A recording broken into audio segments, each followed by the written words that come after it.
네, 안녕하십니까. 김용환 교수입니다. 환영합니다, 여러분들. 지난 시간에 우리가 이제 뉴스 미디어라든가 이런 거가 들어서 가지고 사실 우리가 생각했던 그런 그 뉴스 미디어에서 보는 뉴스는 진짜 뉴스는 아니다라는 것도 알게 됐습니다. 뭐냐면은 진짜 경제학적으로 말하는 뉴스란 거는요, 공시사항 이런 걸 말하는 겁니다. 금감원 사이트에 업로드하는 거. 그리고 뉴스 미디어로 보이는 거는 재탕 뉴스가 된다. 거의 대부분 그렇게 됩니다. 그죠? 재탕 뉴스. 그러면 거기에 대한 주가 반응이 있어야 된다, 없어야 된다? 없어야 된다. 이론적으로는. 그러나 실제로는 있더라. 그리고 그걸 가지고서 재탕 뉴스, 특히 CEO가 인터뷰를 할 때, 그걸 활용해서 돈 버는 방법이 뭐가 있더라? 공매도 치는 방법이 있더라. 왜? 그때 허당 개미들이 광클릭 투자로 바이바이바를 해버리거든요. 그러니까 점프를 했다가 어차피 내려갈 게 뻔해요. 개미 투자자들은 가격에 미치는 영향이 오래 가지는 않는다 하기 때문에, 그죠? 결국 기관 투자자들의 세력에 의해서 갈 수밖에 없습니다. 그렇기 때문에 내려갈 게 뻔하거든요. 그리고 헤지 펀드면은 개미 귀신 투자법을 하는 거죠. 텔레비전 보시고 시청률 데이터 딱 한번 참고하시고, 그 다음에는 CEO가 잘생겼나 안 생겼나 생각해 보시고, 앵커가 우먼인가 아니면 맨인가 한번 보시고, 그러면서 딱 공매도 치시라 하는 겁니다. 그죠? 사실 그렇게 해서 돈을 정말 많이 벌고 있더라 하는 보도도 전에 있었습니다. 도이치뱅크나 각종 헤지펀드들이 이런 텔레비전 보면서 그 트레이딩 하는 거, 퀀트 트레이딩 하는 거 많이 보도가 되고, 저희들한테도 제보가 되고 막 그랬었습니다. 좌우지간에 이 공시라는 정보에 대한 언더 리액션, 이것도 얘기를 말씀드렸습니다. 포스트 어닝스 어나운스먼트 드리프트 얘기했었죠. 뭡니까? 분기 실적 보고를 했을 때 이거는 공시가 되는데, 공시에 대해서 제때 반응하더라 못하더라? 못하더라. 지연 반응이 있더라. 드리프트가 있더라 하는 거 기억하시죠? 이게 모두가 다 준강형 EMH에 도전하는 증거가 되겠습니다. 문제는, 그죠? 이거에 대해서 뭐 예측 가능하다고요? 그 수익률 같은 게 그래서 뭐 어쩌라고? 라고 물어보실지 모르겠는데, 문제는 또 연구자들 혹은 헤지펀드들이 이 모든 과정에서 애브노멀 리턴을 측정하기 위해 벤치마크로 쓰는 그 자산 가격 결정 모델이 정확한 거냐 하는 문제가 항상 존재한다는 게 문제입니다. 연구의 결과들이 통계적으로 항상 유의한가 혹은 단지 데이터 마이닝인가 하는 게 문제가 되고요. 경제학적으로 우리가 신경 써야 할 만큼 커다란 규모로 지속적으로 일어나는가 하는 것도 문제가 됩니다. 주가의 예측 가능성은 때로는 어떤 자산 가격 결정 모델을 썼느냐에 따라서 다른 결과를 주기도 합니다. 그거 어찌하오리까 하시면은, 벤치마크 자산 가격 모델을 이 캐펫만 쓰지 말고, 마켓 모델만 쓰지 말고 다양한 걸 다 두루두루 써보면서 그래도 이상 수익률이 나오더라 하는 거를 보여줘야 된다 하는 겁니다. 예, 그림으로 다시 이게 뭐야, 저기 공식 이거를 다시 보여드리면은, 그죠? 뭐였어요? 번번이 계속 나옵니다. 이제 수십 번 쓸 겁니다. 저는 이거 여러분들 기억하실 때까지 평생 기억에 남게. 마켓이 에피션트하냐 아니냐 하는 문제는 프라이스가 밸류냐 하는 문제다 그랬죠? 그죠? 근데 이거를 밝히기 위해서는 양쪽 다 뭐가 가능해야 된다? 측정이 가능해야 됩니다. observable 해야 된다. 예, 그런데 얘만 보이고 얘는 안 보여요. 그러면 과학적인 테스트가 불가능합니다. 그리고 얘들에 대해서 우리가 추정하는, 경제학적인 논리로 추정하는 방식은 있긴 있습니다. 뭐냐 하면은 여기서 발생되는 캐시플로우, 그다음에 거기에 적절한 할인율과 캐시플로우의 성장률, 이런 것만 있으면은 현가 할인을 할 수는 있어요. 그거는 우리의 추정치일 뿐이야. 나의 추정이고 내 눈의 안경이죠. 그죠? 이게 정확한 진실한 가치는 아니야. 근데 이게 같냐고 어떻게 하라고요. 그죠? 그래가지고 간접적인 방법으로 우린 테스트한다 그랬습니다. 어떤 거를 해요? 요놈 디스카운트 레이트, 그죠?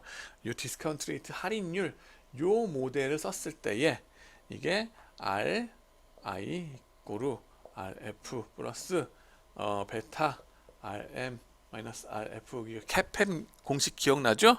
이걸 써본 게 모델 중에 하나였고, 사실은 요 놈이 뭐였다? RI-RF는 이 회사의 리스크 프리미엄은 시장 팩터로 다 설명이 된다. 입봉으로 해결된다. 그리고 설명되고 남는 찌꺼기가 있다 없다? 알파라는 그 Y 절편 있죠? Y 절편은 없어야지 캐팸하에 마켓이 에피션트한 겁니다. 그죠? 이게 0인가 아닌가 하는 테스트. 이 알파가 0인가 아닌가 하는 테스트는 수천 종목, 수백 종목 가지고서 이 리그레션을 계속 돌리면은 추적이 또 가능을 합니다.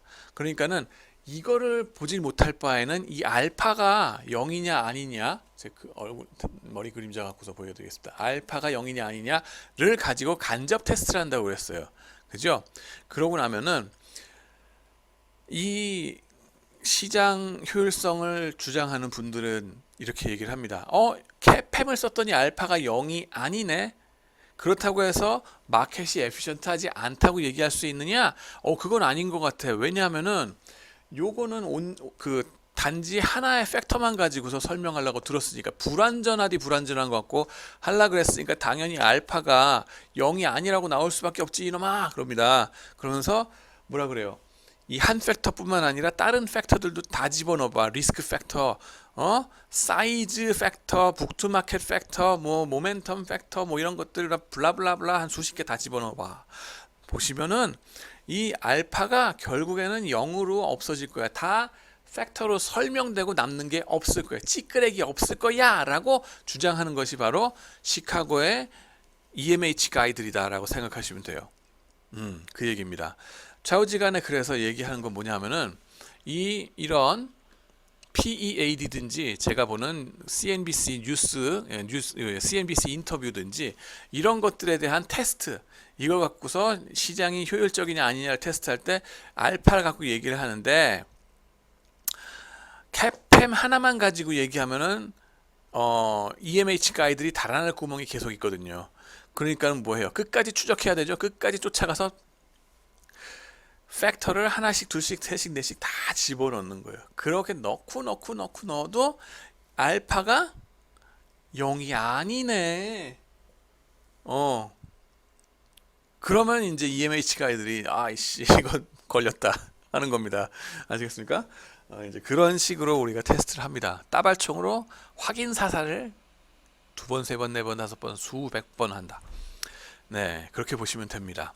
이렇게 해서 EMH에 반하는 증거를 계속 보여주려고 했습니다. 때로는 자산 가격 결정 모델이 잘못된 것일 뿐이라는 말도 안 통하는 게 있다. 여러 가지 모델 다 때려잡아도 따발총을 쏴도 확인 사살이 되는 게들 있다. January 이펙트, 그 다음에 CNBC 인터뷰 등등등 해가지고 요즘 나오는 것들 보면 다 얘기가 됩니다. 네, 때로는 효율적 시장이기 위한 전제 조건들이 들어맞지 않는 상황 하에서 이런 애버노멀 리턴들이 지속적으로 발견되기도 합니다. 말하자면은 유동성이 부족한 주식들이라든가 뭐 이런 것들, 아비트라저들이 활동하기 어려운 그런 주식들이 있거든요. 그런 주식들 위주로는 효율성이 부정되는 거 어쩔 수 없다 라고 얘기가 나옵니다. 이제는 그러므로 리스크가 아닌 미스프라이싱의 얘기다 하는 뜻이 됩니다. 그렇게 되면은 통계적으로 이것이 또 유의한가, 요 알파가 0이냐 아니냐 테스트한다 그랬죠? 그거 자체가 통계적으로 유의한가 테스트를 합니다. T-테스트. 근데 보면은 강력한 결과가 나옵니다. 단순한 데이터 마이닝은 아니더라. 그러고 나면은 어떻게 하느냐? 그게 이제 테스트 해가지고 뭔가 심각한 게 발견됐다? 그러면 새로운 데이터에, 그죠? 아웃 오브 샘플 테스트를 또 해봐야 된다 하는 건 뭐냐면은 전혀 새로운 기간, 그죠? 앞으로도 그런 게 반복되는가 한번 테스트 해봐야 되고요. 그 다음에 전혀 다른 지역의 시장, 국가에서도 비슷한 결과가 나오는가 하는 거를 쭉 테스트를 해 나갑니다. 그게 여러분이 보시는 파이낸스 교수님들이 계속 밥 벌어먹고 하는 일들입니다. 네. 그 다음에는 되게 경제적으로 유의한가 하는 것도 중요한 문제가 됩니다. 통계적으로 유의했는데 경제적으로 이것이 별로 미미한 크기다. 그러면은 헤지펀드 입장에서는 됐어요. 네, 넘어가. 다음. 그러는데 경제학 내지는 파이낸스 교수님들 입장에서는 뭐예요? 아, 이거 중요하죠. 탑저널에 갈 수 있어. 그래가지고 저널 퍼블리시를 하기 위해서 막 이걸 하십니다. 또 학문적으로 연구하는 입장에서는 무조건 일단은 해고 봐야 된다. 그보다는 발견된 패턴이 시장 참가자들의 믿음과 행태에 대해서 무엇을 말하는지, 그죠? 어떠한 바이어스가 들어서서 이런 것을 촉발시키는지, 뭐 이런 것들, 어떠한 제약 조건이 있어가지고 이런 게 나오는지. 미디어 임팩트, 저건 어떤 바이어스예요? 나중에 말씀드리겠지만은 저런 건 어베일러빌리티 바이어스라고도 합니다. 가용성 편향, 이런 것들이 들어서는데, 어떠한 편향성이 들어서 저런 알파가 0이 아니게 만드는가 하는 거가 바로 비헤이비어럴 파이낸스의 관건이 되겠습니다. 아시겠죠? 여러분의 시험 문제가 되겠습니다. 네, 어떤 이펙트들은 확실히 경제적으로도 큽니다. 소형주는 대형주보다 1월 효과가 10배는 큽니다. 모멘텀도 마찬가지, CNBC 인터뷰도 마찬가지. 흔한 경제학자분들의 실드는 이렇게 칩니다. 그렇게 정보 아닌 것에 헷갈리며 움직이는 건, 돈을 잃는 거는, 그런 거는 미숙한 개미들이나 할 뿐이에요. 기관들은 달라요. 알았니? 근데 처음에는 우리가 좀 숙여줬다. 그런데요, 나중에는 뭐라 그래요? 정말 그럴까요? 펀드 매니저는 사람 아닙니까? 하는 게 하나씩 둘씩 들어갑니다. 산만해서 정신줄 놓은 상황들, 펀드 매니저들도 마찬가지 사람이다 하는 겁니다. 이거 이제 공부만 하고 넘어갈 게 아니죠. 이런 거는 발견되면 뭐예요? 핀테크에서 도와줘야 되겠죠. 네, 그 생각 하시라는 겁니다. 그래서 비헤이비어럴 파이낸스랑 핀테크를 같이 안 할 수가 없다는 겁니다. 분기 실적 보고에 대한 지연 반응은 상당 부분 산만한 여건 때문이라고 보입니다. 투자자들 본인의 주의력 결핍증 때문이 아니라 동시다발적인 발표로 인해서 정신없는 상황이 되면은, 말하자면 동대문 시장 같이 소리 지르고 그러면은 정신줄 놓게 되는 거죠. 물론 정신 더 바짝 차리기도 하지만 그것도 바운디드 레셔널리티, 한계가 있다는 거죠. 그래서 첫 번째로는 헐슐라이퍼, 리멘, 티오 교수님들 셋이서 이렇게 쓰신 게 있습니다. 여기 보이는 데이비드 헐슐라이퍼 교수님, 사람 되게 착하게 생기셨죠? UC 얼바인에 계신 이번에 아메리칸 파이낸스 어소시에이션의 회장님이시죠? 비헤이비어럴 파이낸스 가이들이 이제는 주류의 회장님이 되시고 그럽니다.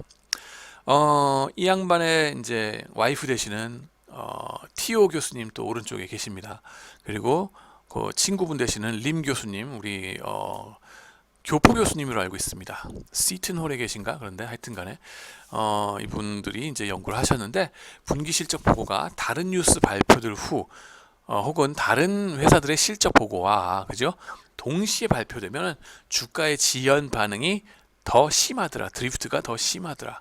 투자자 인지 능력에 한계가 있더라 하는 겁니다. 이런 거 먼저 말씀하시고요. 여기서는 기관 투자자의 거는 얘기를 안 하세요. 아직 10년 전이니까. 근데 최근에 나온 논문, 에릭 슈미트, 이분 프랑스에 계신 분이죠. 이분의 말씀에 의하면 아시세 프랑스 그 파리에 있는 분이시라고 기억을 하는데, 이분의 연구에 의하면은 펀드 매니저들의 빅데이터가 있는 거예요. 펀드 매니저들의 트레이딩 데이터를 보면은 펀드가 들고 있는 주식들 중 분기 실적 보고를 동시에 하는 회사들이 많을 경우, 중구난방 막 나가죠. 내가 들고 있는 주식이 수십 개인데, 아까 말했잖아요. 5개만 넘어가도 힘들다고요, 관리하기. 근데 내가 관리하는 회사가 한 30개 돼. 동시다발적으로 얘네가 30개가 한꺼번에 보고를 해버리네. 그러면은 미쳐버리는 거죠, 펀드 매니저가. 이래가지고 뭐 네거티브 서프라이즈면 빨리 팔아야 되는데 언제 팔고 앉았어요. 지금 딴 회사도 지금 난리인데, 그죠? 정도를 다 계산해가지고 뭐 이런 걸 또 주문해야 될 텐데 그게 제대로 안 되겠죠. 지연 반응이 나올 수밖에 없더라. 액티브 매니저들일수록 이런 반응이 더 심하고, 동시다발적 발표로 정신 못 차리게 되는 펀드 매니저들일수록 그러면 당연히 성과가 나쁠 수밖에 없겠죠. 거래 비용도 높고 처분 효과도 많이 보이더라. 네, 그런 연구들이 지금 나오고 있습니다. 처분 효과 참고로 말씀드리면, 이거는 우리 강한국 차장님의 말씀에 의하면은 주식 투자의 스탈린 같은 적이다라고 말씀하십니다. 히틀러 같은 적도 있습니다. 그거는 근자감, 근거 없는 자신감, 그죠? 그 두 가지가 2대 적이다라고 이제 투자에서는 말을 합니다. 그죠? 재밌는 얘기입니다. 스탈린 같은 적이다. 가격이 떨어지면 손절매를 제때 못하고 물타기 하는 것. 이거 저는 미련 때문에 나중에 또 말씀드리겠습니다만 제대로 못 파는 거죠. 내가 얼마를 들여서 샀는데 손실 절대 내가 실현할 수 없어. 그냥 자식한테 묻어뒀다가 자식한테 주고 네가 알아서 팔아라. 내 손으로 절대 못 팔겠다. 내 눈 뜨고 못 들어. 그런 거가 바로 이런 처분 효과가 되겠습니다. 로스 어버전이라고 하는데 이건 나중에 말씀을 또 드릴게요. 또 한 가지 이 처분 효과의 또 다른 모습은 뭐냐면은 가격이 정작 올라가면은 더 버티지 못하고 바로 팔아버립니다. 이걸 배우자분들이 보시면 뭐예요? 등짝 스매싱 딱 나가는 겁니다. 왜 벌써 팔았어? 모멘텀 몰라? 모멘텀 더 올라가는데, 그죠? 이런 게 나옵니다. 지금 2020년 9월 4일 현재 보시면은 그렇게 주식이 올라가다가 이제 나스닥이 5%가 하루에 빠져 버리십니다. 네, 이거 이제 조정 후에 다시 올라가느냐 아니면 폭망각이냐 막 이거 갖고서 난리가 나는데, 안 봐도 뻔합니다. 이제 개미들 중에 일부는 이제 물론 올라갈 수도 있는데 내려간다고 쳤으면 폭망하잖아요. 그러면 개미분들이 이제 철저한 트레이딩 룰에 의해서 고점 대비 한 10% 떨어지거나 20% 떨어지면 철저하게 손절매를 제때 할까요? 못한다 하는 거에 베팅을 제가 합니다. 500원 겁니다. 저는. 그죠? 이걸 갖고 우리는 처분 효과라고 합니다. 이 처분을 제때 못하면서 뭐라고 자위를 합니까? 지금이 떨어졌으니까 이때가 바로 가치 투자를 할 때의 적기야 그러면서 계속 물타기를 합니다. 새로 또 사는 거죠. 낮은 값에 더 올라갈 줄 알고. 웬걸요? 안 올라가요. 올라가길 바랄 걸 말해야죠. 한번 버블에 이렇게 확 휩싸였다가, 그죠? 근데 못합니다. 계속 물타요. 그러지 마시기 바랍니다. 등짝 스매싱 당합니다. 우리. 자, 그래서 효율적 시장이라는 거는 평생 가봐야 이론이 못 되고 가설이 된다 하고 하는 건 얘기를 하는데, 이거는 아까 말씀드렸던 이 얘기가 되겠습니다. 이제 효율적 시장 가설이 들어맞는지 아닌지를 얘기하려면은 효율적일 경우에 이를 지탱하는 벤치마크 할인율, 기대 수익률을 정확히 설명하는 모델이 있어야 된다. 그런데 그 모델에 대비해서 그렇게 해가지고 내가 상정한 그 모델 대비해서 현실이 얼만큼 괴리됐구나 라고 얘기를 해야 되는데, 그러니까 비효율적이다 아니다 라고 얘기를 할 수 있어야 되는데, 문제는 그 벤치마크 할인율에 대한 그 모델 자체도, 그죠? 리스크 모델 자체도 완벽한 게 없다. 눈에 보이는 게 없다. 그런 확실치가 않은 상황이다. 눈에 보이는 게 없다. 그건 아니고요. 근데 결국 숨바꼭질처럼 계속 경제학자들은 시장이 효율적이지 않다고 인정하기보다는 기존의 수익률 모델이 불안전하다. 캐펜 불안전해. 노벨상을 준 거는 입봉으로 끝낼 수 있다고 얘기해가지고 그 수학적으로 아름답게 끝났기 때문에 수학적 아름다움 절대적입니다. 노벨상에서는. 근데 그래서 좋긴 했는데 사실 이제 안 들어맞는 게 막 보이잖아요. 뽀록이 막 나면서 그러는데 뭡니까? 그래도 여전히 불안전하다. 팩터가 10개가 나와도 아직 불안전하다. 이거 무슨 홀리 그레일 찾아서 헤매는 거랑 비슷합니다. 그죠? 그래가지고 계속적으로 숨바꼭질. 아직 우리가 리스크 팩터를 제대로 못 찾았기 때문이야 라고 말씀하십니다. 변명하십니다.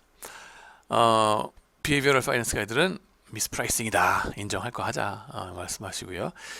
네, 그러면은 이제 여기 이제 넘어서서 그 다음에는 이제 우리가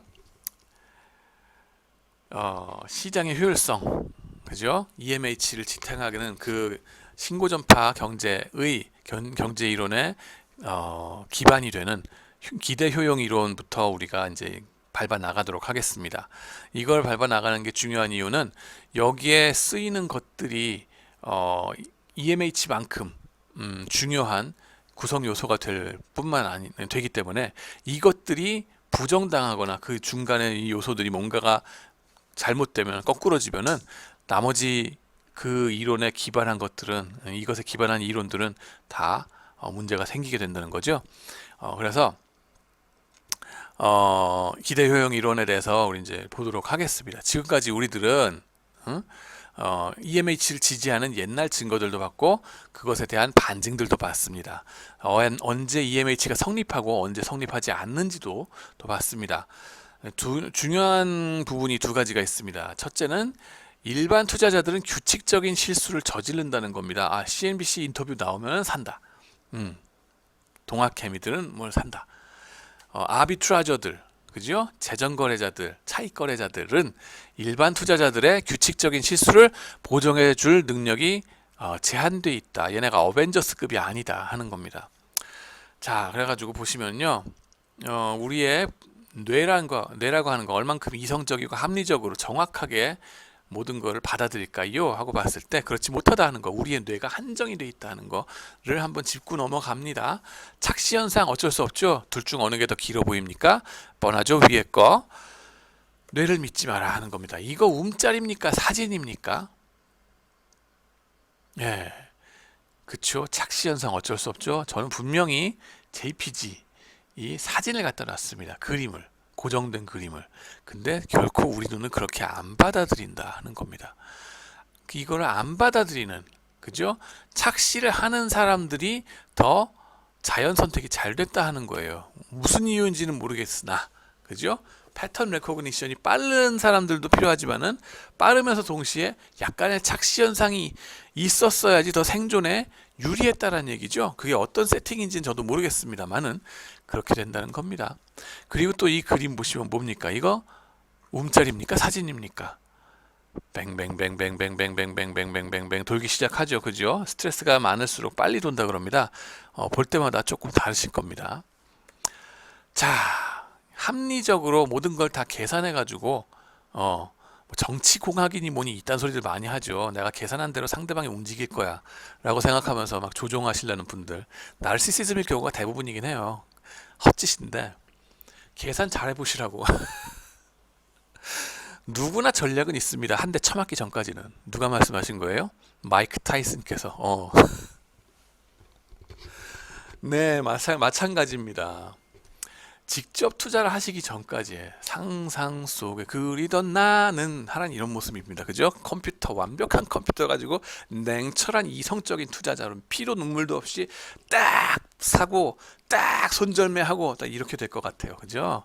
이거 누굽니까? 마이클 더글라스죠. 월스트리트 무비 보셨어요? 한번 보시기 바랍니다. 막상 그러나 내 돈을 주식시장에 박아 넣은 후에 우리의 모습은 이거다 라고 강한국 사장님은 말씀하십니다. 재밌죠? 멍키. 특히 처자식한테 들키면은 이런 상황이 닥칩니다. 그죠? 너도 나도 마찬가지. 같이 투자를 하거나 등짝 스매싱이 나오거나 이런 상황이 벌어집니다. 다음은 그래서 기대 효용 함수에 대해서 좀 우리가 복습을 해보도록 하겠습니다. 여러분들 경제 원론 시간에 분명히 배우셨을 텐데요. 그죠? 이거를 먼저 창안하신 분은 폰 노이만 모르겐슈테른이라는 분입니다. 폰 노이만 수학자죠. 이분 저기 뭐예요? 이 양반들이 보면은 유태인 계통이라고 보시면 됩니다. 그죠? 어디서 왔을까요? 말하자면은 동구권이라고 보시면 돼요. 동구권에서 있던 주비시들이 아슈케나츠임이라고 얘기를 합니다. 아슈케나츠 주이라고 하는데 주시라고 하는데 그 사람들이 박해를 많이 받았어요. 주이시 박해한 거는 히틀러 아니에요? 네, 히틀러가 600만을 죽였습니다. 1200만 유태인들 전 세계에 퍼져 있었을 때에 절반을 그랬었죠. 근데 그때에 독가스실에서 죽인 게 독일인가 하면은 실제로 유태인들을 하는 얘기 들어보면은 동구권에서는 독가스실까지도 안 보내고 현장에서 죽여버렸다 그럽니다. 학살을 엄청나게 죽였다는 거죠. 그 동구권, 네, 러시아까지 다 합쳐서 슬라브 쪽에서 엄청나게 학살당하다가 그걸 피해서 저 뭐예요? 미국으로 이민 가신 분들입니다. 그죠? 그래서 보면은 폰 노이만 이 사람들이 언어에도 능통하고 수학도 잘합니다. 네, 이게 뭐 언어를 잘한다고 수학을 못할 줄 아시면은 오해입니다. 그거는 우리가 교육 제도를 잘못 만들어가지고 그런 것뿐이지 시키면 다 하는 게 사람입니다. 여러분도 마찬가지입니다. 나이 많이 많다고 안 하시는 것뿐이지 못하는 거 아니에요. 시키면 다 합니다. 근데 폰 노이만 이 사람들 한 일이 뭐냐면은 2차 대전 때 코드 브레이킹을 한 거예요. 암호 해독하는 거. 독일어를 또 할 줄 아니까, 그리고 또 수학도 잘하니까 암호 체계 수학으로 다 하잖아요. 디코딩하고 인코딩 하는 것들. 그런 것들을 이제 컴퓨터 애니악이라는 거 기억나시나요? 예, 집체만 했다는 그 컴퓨터. 그걸 가지고 돌리면서 코드 브레이킹을 한 거예요. 그거가 이제 전쟁이 끝나고 나니까 할 일이 없어지네요. 네, 그러면 어떻게 하세요? 월스트리트나 이런 데로 가시는 거죠. 그래가지고 돈 버는데 이제 경제학으로 가십니다. 그러면서 게임 시오리나 이런 유틸리티 시오리 이런 것들을 수학적으로 정립을 하는 역할을 합니다. 그래가지고 나오는 것이 expected utility theory가 됩니다. 그러면은 보통 우리가 경제학에서 얘기했던 utility 뭡니까? 효용 함수하고 뭐 어떤 게 다른데요? 거의 비슷하다고 보시면 됩니다. 처음 시작은 utility 효용은 어떻게 해요? 한계 효용 체감의 법칙 있죠? 네, 그 얘기입니다. 그래서 여기서 보시면은 가로축에 인컴 나오고 세로축에 utility 나옵니다. 저도 여기다가 그려 볼까요? 네, 그렇게 해서 그림을 확장시켜 보면은 여기 그냥 여기다가 차트에다가 해봅시다. 네, 그래가지고 보시면은 한계 효용 체감이라고 하는 거 어떻게 돼요? 적게 가졌을 때, 배 쫄쫄 굶었을 때 불행하죠. 유틸리티 거의 제로 뭐 이렇게 가시다가 처음 빵 한 조각 먹었을 때, 그죠? 그때 엄청나게 행복하죠, 그죠? 처음 뭔가를 했을 때 엄청난 유틸리티가 올라갑니다. 그랬다가 두 번째 단위로 두 번째 빵 먹었을 때, 세 번째 빵 먹었을 때 점점 배가 차면서 감사하는 마음이 줄어듭니다. 예. 고맙긴 고마운데 전처럼 고맙지가 않아. 그죠? 돈 버는 것도 마찬가지죠. 초반에 몇 천만 원 벌었을 때, 이야, 감사합니다. 이렇게 벌다가 조금씩 막 올라가면은 덜 감사해. 이게 감사할 줄 모르고 나중에는 오만 방자해지네. 뭐 이렇게 되는 겁니다. 그죠? 무감각해지네. 이렇게 유틸리티라는 것이 쭉 갈수록 줄어들더라. 한계, 효용, 체감의 법칙 이런 거랑도 같이 갑니다. 근데 그거는 총 웰스로 그냥 리스크랑 상관없었을 때 얘기예요. 일단 받고 났을 때, 그죠? 확실하게 받았을 때, 있을 때 얘기고, 그건 경제원론 1의 첫 번째 기본적인 얘기고, expected utility는 뭐냐 하면은 도박을 거는 거예요. 도박을 걸어서 내지는 짤짤이를 해서 동전 던지기 해서 앞면이 나오냐 뒷면이 나오냐 50대 50 그 확률이 있죠. 그걸 해가지고 타짜 없습니다. 여기 그냥 갖다가 50대 50 페어 코인으로 속이는 거 없이 해가지고 거기서 대박이 나오면은 이만큼 돈을 가지게 되고, 이거 쪽박이 나오면 요만큼밖에 못 가지게 되고, 그렇게 되는 겁니다. 이게 X축에 나오는 게 파이널 스테이지 인컴 내지는 웰스라고도 얘기를 합니다.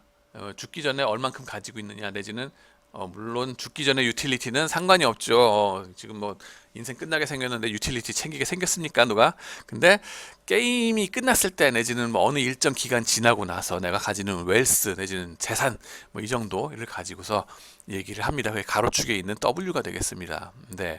근데 그렇게 되면은 그 상황에 따라서 대박 쪽박에 따라서 나의 유틸리티가 그 효용이 정해지겠죠. 그거를 이렇게 유틸리티 레벨로 딱 나타내는 겁니다. 근데 거기서 안 끝나죠. 그거는 그 아웃컴에 따라서 갬블링한 결과에 따라서 유틸리티가 정해지긴 하지만은 이 도박 자체가 주는 유틸리티가 뭐냐, 그죠? 이 갬블링에 임하는데 그 갬블링 자체가 주는 나한테 주는 행복감이 얼만큼이냐 하는 겁니다. 그거는 뭐예요? 대박 날지 쪽박 날지 아직 모르죠. 그러니까 확률적인 걸 뿐이다. 확률 가중 평균을 해야 되겠죠. 그래서 확률별로 아웃컴별로 확률이 있을 거 아니에요. 여기 P 쪽박 확률은 1 P라고 치면은 50대 50 확률, 그죠? 50% 50% 이런 확률 가중 평균을 하는 거예요. 뭐에 대해서? 이 상황의 유틸리티에 대해서. 이걸 조심하셔야 돼요. 이걸 조심하셔야 돼요. 웰스에 대해서 가중 평균이 아니라 이 상황의 유틸리티, 이 상황의 효용, 그죠? P 곱하기 유틸리티 그리고 1 P 곱하기 유틸리티 B 그거 뭡니까? 요거죠, 요거. 요것만큼 행복하다는 겁니다. 나는 이 도박을 함으로 인해서 요 지점이 나의 행복 지점. 네, 요만큼 행복해요. 그렇습니다. 그러고 보면은 몇 가지 생각할 수 있죠. 첫 번째 뭡니까? 아니 나를 그만큼 도박하는 거 그만큼 행복하게 만드는 거가 도박 이외에도 그만큼 행복하게 만드는 방법이 하나 더 있어요. 뭐냐면은 리스크 프리로 아무런 불확실성 없이 확실하게 돈을 꽂아주는 거야 내 주머니에. 그죠? 얼마를 꽂아주면은 이 도박에 임하는 거랑 똑같이 행복하겠니? 라고 물어봤을 때 요만큼 딱 H만큼만 뭐예요? 요 M 어마운트만큼만 꽂아주면은 도박하는 거랑 똑같이 행복해요. 라고 얘기하겠죠. 유틸리티 레벨이 여기에 있으니까. 근데 유틸리티 함수가. 그죠? 그래서 요 레벨하고 똑같으니까 요 레벨에 해당되는 나의 돈 확실히 꽂아주는, 그죠? 확실하게 꽂아주는 돈, 요 정도만 꽂아주시면은 나 도박 하든 안 하든 무차별합니다. 상관없이 똑같이 행복합니다. 그런 뜻이에요. 그거를 우리는 certainty equivalent라고 얘기를 합니다. CE. 네, 여기다가 화면을 조금 넓혀서 얘기를 하면은 여기에 certainty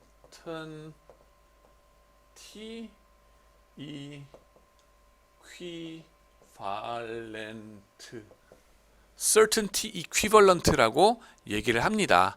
그래가지고 확실하게 꽂아주는 돈, 저기 도박하는 거랑 똑같이 해피하게 만들어주기 위해서. 그죠? 그러고 보면은 도박을 싫어하면 싫어할수록, 도박을 싫어하고 리스크 어버스 할수록 적은 돈만 꽂아줘도 해피하게 그 도박하는 거랑 똑같다고 해줄게. 그러면서 막 이제 참겠죠, 그죠? 이렇게 넘어가겠죠. 도박을 사랑하면 사랑할수록 어떨 것 같아요? 이 certainty equivalent amount가 커지게 되겠죠. 리스크 어버스 할수록 내 자신이 도박하는 걸 싫어해. 뭔가 적게 먹고 가는 똥 두는 거에 견디는 거에 최적화돼 있어. 적게 먹고 가는 똥 누라 그러면은 철저히 나 그렇게 할 수 있습니다. 라고 하는 사람들은 너 요 정도만 먹고 그냥 그렇게 살아. 딱 그래 버릴 수 있죠. 그러면은 네, 적게 먹고 공기만 먹고 물만 마시고 그냥 깨끗하게 살게요. 라고 생각하시는 그런 분들 여기에 임할 겁니다. 그러고 나면은 이런 사람들의 유틸리티 펑션은 요걸 지나서 가게 됐다 하는 거예요. 똑같은 요길 지나가는데. 그죠? 이런 식으로 훨씬 더 유틸리티 펑션이 꾸부정해져 버리는 거예요. 예. 내가 리스크 테이킹을 싫어하면 싫어할수록 certainty equivalent는 줄어든다. 이 원점에서부터 요 지점까지가 certainty equivalent다 이거죠. 그죠? 네. 그거 확실하게 이거 맨날 헷갈려요. 조심해야 됩니다. 그다음에는 뭐예요? 요 어마운트, 요 액수 있죠. 이건 뭐냐면은 기대치, 내가 이 도박에 임했을 때 가지게 되는 돈의 기대치가 되죠. 평균 내가 이 도박에 임하면, 짤짤이에 임하면 가지게 되는 돈의 기대치가 있는데 그거 대비 이 certainty equivalent 요 지점을 할까요?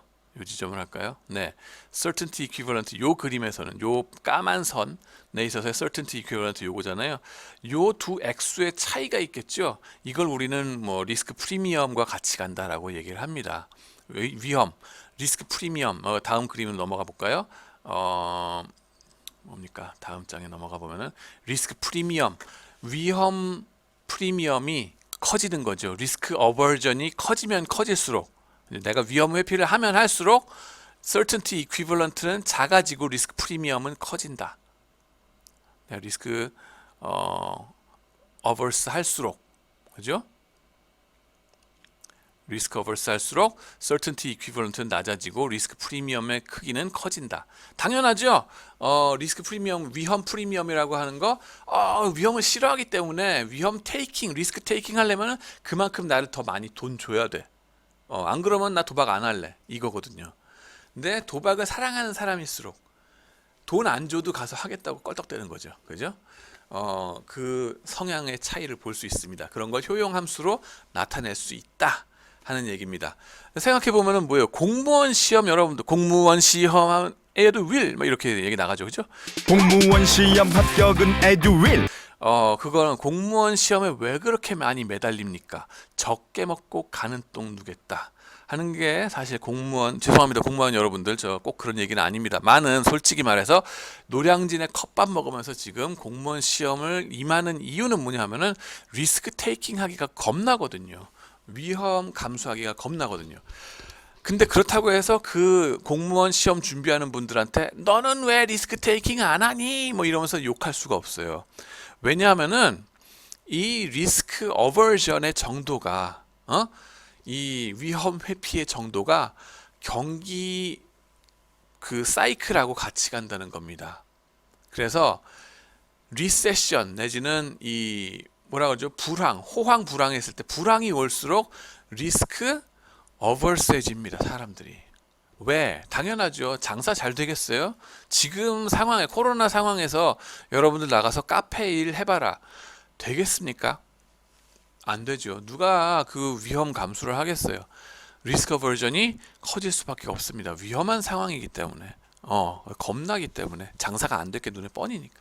물론 너도 나도 이렇게 리스크 어버전이 커지는 상황이 서로 간에 리인포스 해가지고 그죠? 서로 간에 상승작용을 일으켜가지고 이제 불황이 더 닥친다 이럴 수도 있습니다. 그렇지만 하여튼간에 불황일수록 이런 것들이 같이 리스크 버전이 같이 가기 때문에 공무원 시험에 매달리는 거 부분적으로 이해는 할 수 있습니다. 좌우지간에. 그럼에도 불구하고 리스크 테이킹 하시는 분들 대단하신 분들입니다. 그러고요. 그 다음에는 이게 리스크 어버전이 심할수록 뭐라 그랬어요? 이 곡선이 효용함수 곡선이 더 꾸부정해진다. 이렇게 된다는 거죠. 그 다음에 리스크 프리미엄은 커진다. 반대로 리스크 시킹 할수록 이것이 점점점 평평해지다 못해 완전 평평해져서 직선이 되는 걸 우리는 리스크 뉴트럴이라고 얘기를 합니다. 위험 중립. 네, 내가 100만 원 가지고 있을 때 행복한 정도하고 1억 원 가지고 있을 때 행복한 정도하고 보면은 정확히 100배 차이 나는 사람이야 나는. 이랬으면요 이거는 리스크 뉴트럴한 사람입니다. 정확히 선형적인 관계가 벌어지는 사람들. 그걸 넘어서서 리스크 러빙하는 분들도 있습니다. 나한테 리스크 테이킹을 더 달라. 나는 막 갬블링을 위해서 태어난 사람이야. 막 이런 사람들 있잖아요. 이런 사람들은 이게 이렇게 갈 수까지 있다는 겁니다. 네거티브 프리미엄. 어디 갬블링 할 거 없어? 그래서 막 눈이 시뻘개진 그런 상황까지 생각할 수 있습니다. 근데 하여튼간에 중요한 거는 이것도 다 합리적으로 다 계산 가능한 모델링 가능한 선에서의 얘기입니다. 네, 아직은 사이컬러지 안 들어왔어요. 아직은 비헤이비어럴 파이낸스 안 들어왔습니다. 네, 이것이 이제 그 신고전파 재무에서 갖고 들어가는 기대 효용 함수의 얘기가 되겠습니다. certainty equivalent 중요한 개념입니다. 그리고 그거에 따른 리스크 프리미엄 항상 조심해서 생각하도록 하십시다. 네, 하여튼간에 이런 개념이 되겠다라고 생각하시면 되고요. 그러고 나면은 합리적 투자자에 의해 했습니다. 다른 두 가지 도박이 있고 갬블링을 선택하는 거예요. 여러분이 라스베가스에 가면 갬블링이 이 갬블링 저 갬블링 많이 막 널려 있잖아요. 그죠? 가서 내가 룰레트를 돌릴까 아니면 가서 뭐 블랙잭을 할까? 내가 이제 그걸 선택을 해야 되는데 어떤 걸 선택할까? 거기에 갔었을 때 기대 효용이 최대인 도박을 하겠다. 블랙잭을 할까? 아니면은 저쪽에 룰레트를 돌릴까? 기대 효용이 어떤 게 더 큰데? 그죠? 그럼 각각의 도박에 있어서 시츄에이션들이 또 아웃컴들이 쭉 나오겠죠. 그러면 그거에 따른 대박과 쪽박 상황에서 나한테 돈이 얼만큼 벌어지는가, 쪽박이 났을 때 얼만큼 잃어버리는가, 뭐 그런 거를 확률 가중 평균하고, 그러니까 그거에 대한 그 각각의 상황에서 유틸리티를 계산하고 그걸 확률로 가중 평균하고 이런 것들을 하게 되겠습니다. 도박 1 보시면 동전 던지기 짤짜리가 되겠습니다. 앞면이 나오면은 10달러, 뒷면이 나오면 2달러만 가진다라고 보고요. 도박 2는 주사위 던지기에서 5, 6이 나오면 20달러, 나머지가 나오면 1달러 하게 됩니다. 그랬을 때 어떤 거를 어떤 도박을 하시겠습니까? 그러면은 유틸리티 펑션이 뭔데요? 효용 함수를 좀 줍시다. 그래가지고 효용 함수를 줍니다. 여기 보시면 2차 함수가 나왔습니다. 고등학교 때 수학 나오네요. 그러면 뭐예요? 언제 최대값을 가지냐? 50일 때 최대값이죠. 2500. 그걸 중심으로 좌우 대칭이 되겠죠. 그러고 나면은 유틸리티 펑션은 어떤 모습이어야 한다? 오목한 모습이어야 한다. 이 x가 증가함에 따라서 오목한 모습이어야 되는데 50까지는 오목하고 50 넘어가는 순간 볼록해집니다. 그죠? 그래서 그쪽 50 넘어가는 쪽은 우리가 생각하지 않습니다. 그래가지고 2차 함수를 뭐든지 지어줄 수 있는데 이런 유효한 구간들을 생각해야 된다 하는 거가 있습니다. 뭐 이거 말고 2차 함수 말고도 무슨 로그 펑션이니 뭐 이런 것들을 줄 수 있습니다. 뭐 파워 펑션 뭐 이런 것들이 있고요. 근데 좌우지간에 이렇게 해서 유틸리티 값을 계산을 하는 거예요, 다. 그러고 나면은 봅시다. 종국에 내가 가지게 되는 웰스 어마운트를 계산하면 되겠죠? 그래가지고 동전 던지기 내가 그려 볼게요, 여기다가. 네. 동전 던지기 10달러, 2달러 반반. 10달러, 2달러 반반. 그죠? 짤짤이. 네. 두 번째는 주사위 가지고 3분의 1, 3분의 2, 20, 그 다음에 1. 그 다음에는 유틸리티 펑션을 생각해야 된다는 거죠. x-50 그랬으니까 여기서는 뭐예요? 10-50의 제곱 마이너스하고 플러스 2500 요걸로 끝나나요? 아닙니다. 아닙니다. 왜냐하면 여기에 3달러가 더 있기 때문에 기초에 시작한 거 3달러 더 합시다. 네, 그래서 뭡니까? 13달러. 그죠? 10 플러스 3으로 남는 거죠. 10 플러스 3 이렇게 플러스 3 플러스 3 4 5 이렇게 됩니다. 그죠? 그러고 나면 계산해서 나오는 값이 뭔가 계산기 두드려 봅시다. 여기서 보시면은 아이폰의 계산기를 즉각 꺼냈습니다. 그래서 50 빼기 13 이꼬르 37이거든요. 37의 제곱 곱하기 37 빼기 2500 1131 만큼의 유틸리티가 나옵니다. 내 효용이 1131이라는 만큼 숫자로 표현할 수 있다. 그 다음에는 5를 집어넣으면 뭡니까? 5-50의 제곱 마이너스 해주시고 플러스 2500 하면은 뭡니까? 여기에 45가 되죠? 그러면은 45 곱하기 제곱이 되는 거죠. 45 그 다음에 이러면은 475 그렇습니다. 그러면 요놈하고 조놈의 반반 그렇게 되죠. 반반. 그러면은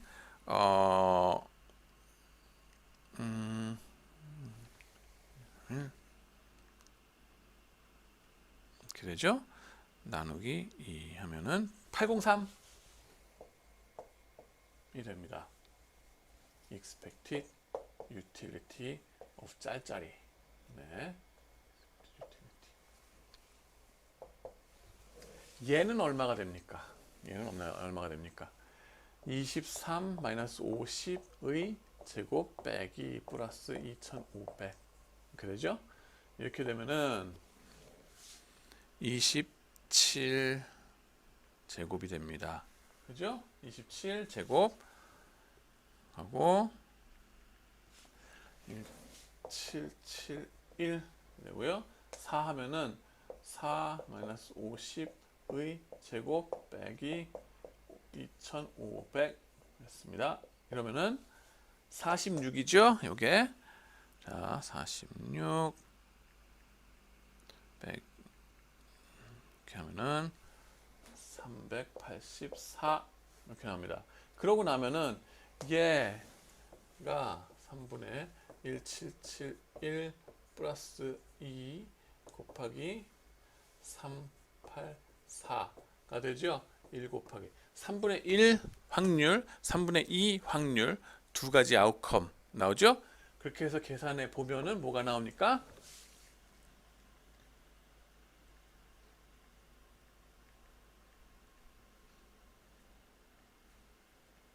846 유틸리티, 이거가 바로 expected utility of 주사위 던지기가 되는 겁니다. 자, 어디 갔어요? 이걸로 그림을 확장해 보겠습니다. 네, 그래서 보시면은 네, 제가 이쪽으로 가면은 좀 더 잘 보이죠? 네, 이렇게 해서 요건 뭐 빛이 좀 안 보이시나요? 이게 1 플러스 3입니다. 1 플러스 3. 네, 별거 아니고요. 그렇게 해서 expected utility maximizer, 기대 효용을 최대화하는 나는, 합리적인 나는 어느 도박을 선택한다? 주사위 던지기를 한다. 846, 803 따져서 저것이 더 크니까 정확히 난 또도도도도도 계산해가지고 주사위 던지기로 가고 동전 던지기 안 해. 이러는 거죠. 그죠? 그것이 우리가 말하는 expected utility maximizer, 합리적인 투자자의 행태가 된다라고 하는 겁니다. 네. 그러고 나면요. 자, 봅시다. 확률 산정. 우리가 주식의 내재 가치를 어떻게 정의했는지 돌이켜 보면은 진정한 내재 가치라고 하는 거는 미래에 기대되는 현금 흐름을 거기에 적절한 할인율로 할인해가지고 다 총합한 거다. DCF 방법이 이거죠. 그렇게 되는데 기대 현금 흐름을 계산하기 위해서는 시점마다 가능한 여러 가지 현금이 발생할 경우 경제 상황들이 확률을 산정하고 해당 현금들을 모두 계산해서 곱해야 합니다. 가장 단순한 예 같은 경우는요. 경제 상황이 호황 불황으로 딱 반반 갈렸을 때 현금이 어떻게 예측되는가를 놓고요. 그걸 갖고서 확률 가중 평균을 해버리는 겁니다. 여기 보시면은 뭐예요? 호황일 때 10달러, 불황일 때 100달러를 버네요. 와우, 뭐하는 이런 황금 직종이 있습니까? 말하자면 무슨 벌처 펀드 뭐 이런 거라고 보시면 되겠죠. 구조조정 펀드 뭐 이런 애들 보면은 불황 때 할 일이 많습니다. 그죠? 기대 현금 흐름 보시면은 10달러, 100달러에 반반 해가지고 보시면 55달러가 되겠습니다. 의문은요. 일반 투자자들은 각 경제 상황별 확률에 대해서 합리적으로 산정하는가 하는 것이 한 가지 문제가 됩니다. 아니면 확률 산중에 어떠한 오류나 편향성이 있지는 않은가 하는 거가 문제가 되는 거고요. 그죠? 다른 한 가지는 확률 그 다음에 넘어서서 이 유틸리티 펑션이라고 하는 거, 우리가 그 효용 함수, 이걸 정말 그렇게 사람들이 써도 되는 건가? 그게 효용 함수가 사람의 모습을 제대로 나타내는가? 그거에 대해서 리스크 어버전까지는 잘 나타냈는데, 그죠? 리스크 어버전까지는 잘 나타냈는데, 그리고 무슨 한계 효용 체감의 법칙 뭐 이런 것도 나오고, 그죠? 그렇긴 했는데 그거 말고 또 우리의 휴먼 네이처, 인간성에 기반한 보다 더 정확한 건 없을까 하는 의문 들만 합니다. 자, 일반 투자자들 보시면요. 비헤이비어럴 파이낸스에서 말하는 일반 투자자는 미래의 현금의 흐름에 대해서 비합리적인 기대를 할 수 있기 때문에 내재 가치 산정 측정 자체를 틀려버릴 수 있다 하는 거고요. 그 다음에는 경제학 모델에서 말하는 그 기대 효용, 그죠? expected utility maximizing이 아니라 어떤 생뚱맞은 효용 함수 비슷한 거, 나중에 가치 함수라고 배울 겁니다.